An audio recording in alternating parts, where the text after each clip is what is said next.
નમસ્કાર, આપ જોઈ રહ્યા છો સીએનસીસી ગુજરાત।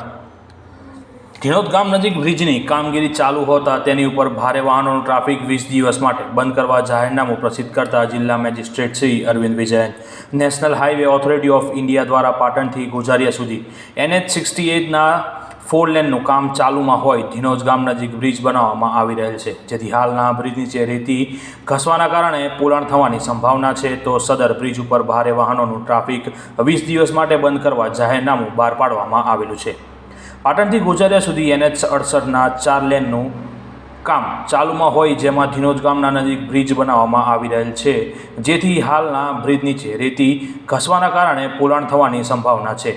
તો સદર હાલના હયાત બ્રિજ ઉપર ભારે વાહનોનું ટ્રાફિક 20 દિવસ બંધ કરવા રાખવાનો આદેશ જાહેર કરવામાં આવે છે, જેથી નીચે મુજબના ડાયવર્ઝનની વિગતે પોલીસ અધિક્ષક શ્રી પાટણનાઓએ અત્રે દરખાસ્ત મોકલી આપેલ છે। સદર દરખાસ્ત પ્રવર્તમાન સંજોગોમાં ઉચિત અને આવાક્ય જણાતા જિલ્લા મેજિસ્ટ્રેટ શ્રી અરવિંદ વિજયન IAS પાટણ જિલ્લા દ્વારા ગુજરાત પોલીસ અધિનિયમ 1951ની કલમ 33(1) થી મળેલ સત્તાની રૂએ તારીખ 9/4/2024 થી તારીખ 28/4/2024 સુધી નીચેના જાહેર રસ્તાનો ઉપયોગ કરવા આદેશ ફરવામાં આવ્યો છે।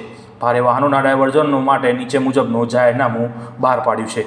મહેસાણાથી ચાણસ્મા જતા ભારે વાહનો મહેસાણા ડીમાર્ટ સર્કલ થઈ નુગર સર્કલ થઈ મોઢેરાથી ચાણસ્મા આવ જા કરશે।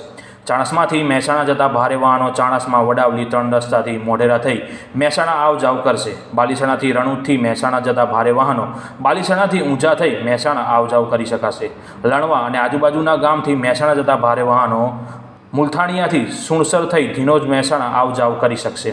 આ હુકમનો ભંગ અથવા ઉલ્લંઘન કરનાર ઇસમ ગુજરાત પોલીસ અધિનિયમ 1951ની કલમ 131 અને ભારતીય ફોજદારી અધિનિયમ 1860ની કલમ 188 હેઠળ શિક્ષાને પાત્ર થશે।